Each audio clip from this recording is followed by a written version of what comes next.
अस्सलामुअलैकुम my social media family, कैसे हैं आप लोग। उम्मीद करते हैं आप लोग खैरियत से होंगे। जनाब आज की गर्मा गर्म खबर लेकर आए हैं आपकी खिदमत में। अगर बात करें हमारी पुरानी गुलकारा, जी हाँ, हमारी लेजेंड, हमारी एक ऐसी गुलकारा जो कि अब इस दुनिया में तो नहीं है, लेकिन उनकी आवाज़ जो है वो आज भी बेहद पसंद की जाती है और अब आज भी वो आप लोगों में उतनी ही मकबूल है।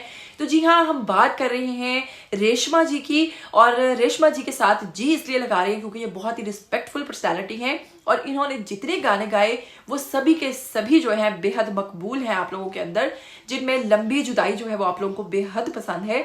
लेकिन अब आपको बताएंगे कि इंडिया की एक पुरानी रवायत जो कि वो पाकिस्तानी गाने चुराता है, अब फिर से उसने पाकिस्तानी गाना चुराया है। और गाना जो हमारी इतनी सीनियर गुलकारा का चुराया है, इसके हवाले से शोबिस शख्सियात जो हैं वो बहुत ज़्यादा नाराज़ हैं। और ये नाराज़गी की जो वजह है वो बड़ी अहम है और वो जानना आप लोगों के लिए बेहद ज़रूरी है। आपको बताएंगे कि कैसे उन्होंने इस गाने के साथ नाइंसाफ़ी नहीं की, ये सभी बताने वाले हैं आज की वीडियो में। लेकिन अगर आप लोग चैनल पर नए हैं तो जल्दी से चैनल को सब्सक्राइब कीजिए, बेल आइकन को प्रेस कीजिए, आने वाली वीडियोस के बारे में आपको पता चलता रहेगा। तो चलिए सबसे पहले बताते हैं कि हमारी गुलकारा रेशमा की बात करें तो 1975 के अंदर उन्होंने एक बहुत ही गाना मकबूल गाया, बहुत मकबूल गाना गाया, जो कि था अखियां नू रहन दे अखियां दे कोल कोल। और ये गाना आज भी उतनी ही मकबूलियत रखता है जितनी की मकबूलियत ये उस वक्त रखता था। बहुत सारे लोग इस गाने को पसंद करते हैं, आज भी सुनते हैं और आज भी इससे महसूस होते हैं। तो जनाब इंडिया की पुरानी रवायत है कि वो पाकिस्तानी गानों को चुराता है लेकिन फिर मानता नहीं, क्योंकि इंडियन इंडस्ट्री इतनी बड़ी है कि लोग समझते ही नहीं इस चीज को कि इन्होंने किसी का गाना चुरा लिया है। तो आपको बताएंगे कि उन्होंने हमारी गुलकारा रेशमा जी का जो गाना चुराया है वो गाना है अखियां नू रहन दे अखियां दे कोल कोल। इसका रिमिक्स उन्होंने बना दिया और इस पर जनाब नाराजगी शोबिस शख्सियात ने क्यों जाहिर किया, आपको बताएंगे कि इतने सीनियर गुलकारा का अगर आपने गाना लिया है तो आप उसको थोड़ी रिस्पेक्ट देते। तो हमारे अदनान सदीकी साहब जो हैं और उनके अलावा दीगर जितनी शोबिस शख्सियात हैं वो इस चीज़ पर नाराज और इस चीज़ का क्लेम कर रही हैं कि जब आप इतने बड़े गुलकार को, इतनी बड़ी गुलकारा को ट्रिब्यूट देते हो और उसके गाने को चुराते हो तो उसको रिस्पेक्ट भी दो। क्यों रिस्पेक्ट दो जी? कि इस गाने के अंदर ये फिल्म है जी दो पटी, जो कि नेटफ्लिक्स पर रिलीज होगी 25 तारीख को और वहाँ साल 25 को ये रिलीज होने वाली है।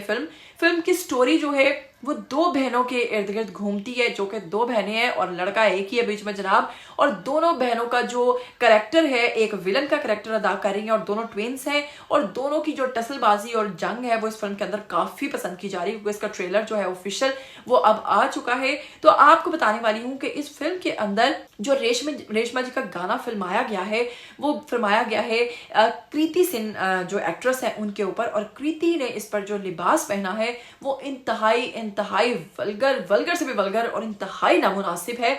बहुत ही गंदा ड्रेस उन्होंने इसमें पहन रखा है, जिसमें रेड कलर के ड्रेस में, जैसा कि आप लोग साथ साथ तस्वीर देख रहे हैं। तो लोगों को लगा कि जनाब हमारी इतनी एक ऐसी शख्सियत जो कि अब इस दुनिया में नहीं है और उनका गाना चुराना और फिर इस तरह का ऊपर परफॉर्म करवाना और इस तरह से एक फजूल किस्म की एक्ट्रेस को उसके साथ बिल्कुल भी इंसाफ नहीं किया उन्होंने। और उनको लगा कि जी रेशमा जी के गाने के साथ बहुत ही ज़्यादा ज्यादती हुई है और उनके साथ टोटली नाइंसाफी हुई है। आप लोग क्या कहना चाहेंगे इस हवाले से? क्या आप अपनी इस बात से मुत्तफिक हैं कि जो शोबिस शख्सियात पॉइंट उठा रही हैं, क्या आप लोग भी इससे मुत्तफिक हैं या फिर आपको लगता है कि इंडिया में इसी किस्म की फिल्म्स चलती हैं सो उन्होंने वही किया जो उनको बेहतर लगा? जो भी कहना चाहेंगे आइए कमेंट बॉक्स में ज़रूर बताइएगा। और रेशमा जी का इससे पहले भी इंडिया में गाना जो है बहुत ज़्यादा हिट जा चुका है, जो कि लंबी जुदाई था, वो उन्होंने इंडिया के लिए गाया था। उम्मीद करती हूँ आज का वीडियो आपको अच्छा लगा होगा। फिर मिलेंगे, टिल देन टेक केयर, अल्लाह हाफिज़।